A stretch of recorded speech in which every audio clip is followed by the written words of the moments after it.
Bismillahirrahmanirrahim. Assalamualaikum warahmatullahi wabarakatuh. Alhamdulillahirabbil alamin. Bersyukur kita kepada Ilahi pada hari ini dapat bertemu dalam sesi PDPR Pendidikan Islam tahun 2, Unit 1 Akidah. Apa khabar anak-anak semua? Ustaz harapkan semuanya dalam keadaan sihat. Jadi pada hari ini kita akan belajar tentang tajuk Tuhanku Al-Ahad dan As-Samad.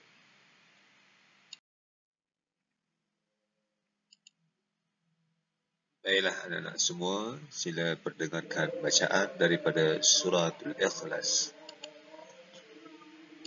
Bismillahirrahmanirrahim. Qul huwallahu ahad, Allahus samad, lam yalid wa lam yulad, wa lam yakul lahu kufuwan ahad.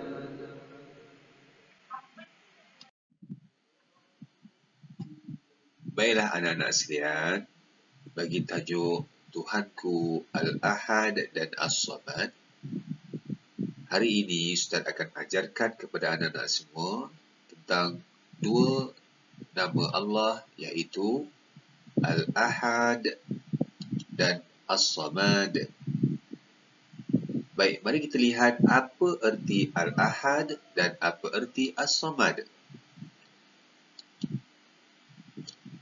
Al-Ahad bererti Allah Ta'ala Maha Esa ataupun tunggal. As-Samad bererti Allah Ta'ala Maha Pelindung dan tumpuan segala hajat.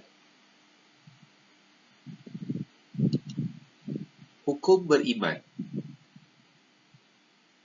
Hukum beriman dengan nama Allah Al-Ahad dan As-Samad adalah wajib.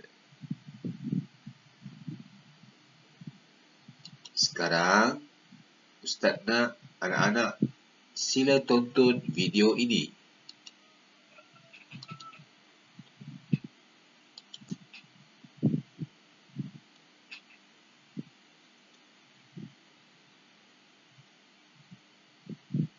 Bismillahirrahmanirrahim. Dengan nama Allah yang Maha Pengasih, Maha Penyayang. Qul huwallahu ahad. Katakanlah Muhammad, dialah Allah yang Maha Esa. Allahus samad. Allah tempat meminta segala sesuatu. Lam yalid wa lam yulad. Allah tidak beranak dan tidak pula diperanakan. Wa lam yakul lahu kufuwan ahad. Dan tidak ada sesuatu yang setara dengan Dia. Baiklah anak-anak, kamu semua telah mengetahui tentang erti Al-Ahad dan As-Samad. Sekarang, Ustaz akan jelaskan maksud Al-Ahad. Al-Ahad bermaksud Allah Ta'ala Maha Esa ataupun tunggal. Tiada Tuhan yang berhak disembah melainkan Allah Ta'ala sahaja. Membuktikan kebesaran dan keagungan Allah Ta'ala. Kena faham di sini bahawa sifat Allah Ta'ala itu Esa, iaitu tunggal, ataupun untuk lebih kita faham, Allah itu satu. Allah itu tidak berkeluarga, tiada isteri, tiada anak-anak seperti kita. Kerana membuktikan sifat tunggal Allah itu satu. Kita tidak boleh menyembah selain daripada Allah. Apatah lagi mempercayai selain daripada Allah. Kerana Allah itu bersifat Maha Berkuasa. Baiklah anak-anak, sekarang Ustaz akan menerangkan tentang maksud As-Samad. As-Samad bermaksud Allah Ta'ala Maha Pelindung dan tempat tumpuan segala hajat. membuktikan kekuasaan Allah Ta'ala dan tiada sesuatu yang dapat menandinginya.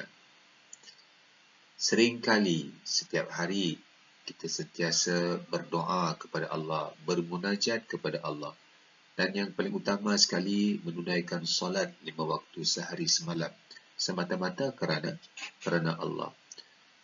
Kerana apa? Kerana ingin membuktikan bahawa Allah sahaja tempat untuk kita meminta sesuatu pertolongan, membuktikan tentang keesaan dan kekuasaan Allah Ta'ala. Hanya kepada Allah sahaja tempat untuk kita meminta sesuatu.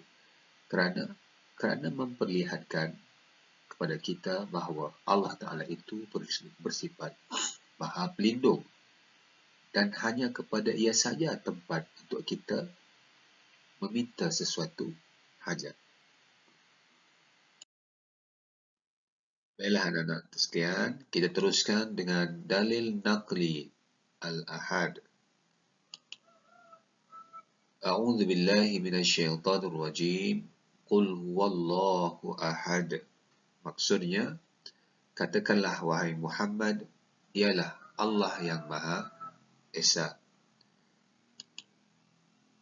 Dalil aqli pula tentang sifat al-ahad, iaitu kita melihat aturan alam yang sistematik. Hal ini membuktikan hanya Allah Ta'ala yang mentadbir sekalian alam. Cuba anak-anak fikirkan, bagaimana sekiranya hari ini, dunia ini ditadbir oleh lebih daripada satu Tuhan? Apa kesannya kepada kita? Ya, mungkin akan berlaku kacau bilau disebabkan adanya lebih daripada satu Tuhan. Kerana itu, secara logik akal kita membuktikan bahawa selayak-layaknya hanya perlu ada satu saja Tuhan yang mentadbir sekalian alam, iaitu Allah Ta'ala sahaja. Kerana keagungan dan keesaan Allah Ta'ala itu membuktikan kepada kita bahawa Allah Ta'ala sahaja yang mentadbir sekalian alam ini. Baiklah anak-anak, bagi dalil naqli as-samad, A'udzu billahi minasyaitonir rajim. Allahus samad. Maksudnya, Allah ialah tempat bergantung. Surah Al-Ikhlas ayat kedua. Dalil aqli as-samad pula, Allah Ta'ala menciptakan seluruh alam. Allah memberikan perlindungan kepada seluruh makhluk. Sudah pasti, seluruh alam memerlukan Allah Ta'ala sebagai tempat bergantung. Di dalam surah An-Nisa, Allah ada menceritakan tentang Allah menciptakan manusia itu di dalam keadaan yang lemah. Membuktikan kepada kita bahawa wajib ke atas kita meminta hanya kepada Allah, kerana Allah adalah tempat untuk kita bergantung. Ketika bila kita berdoa, ketika bila kita bermunajat, ketika bila kita solat, ketika inilah antara waktu-waktunya kita meminta kepada Allah sebagai tempat untuk kita bergantung. Baiklah anak-anak sekalian, Ustaz harap kamu semua faham tentang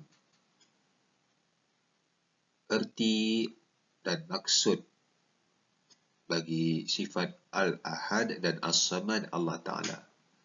Sekarang kita teruskan dengan latihan kefahaman. Jadi Ustaz mahukan anak-anak semua menjawab keempat-empat soalan yang Ustaz berikan. Soalan yang pertama, tuliskan erti Al-Ahad dan As-Samad. Soalan kedua, apakah hukum beriman kepada Al-Ahad dan As-Samad?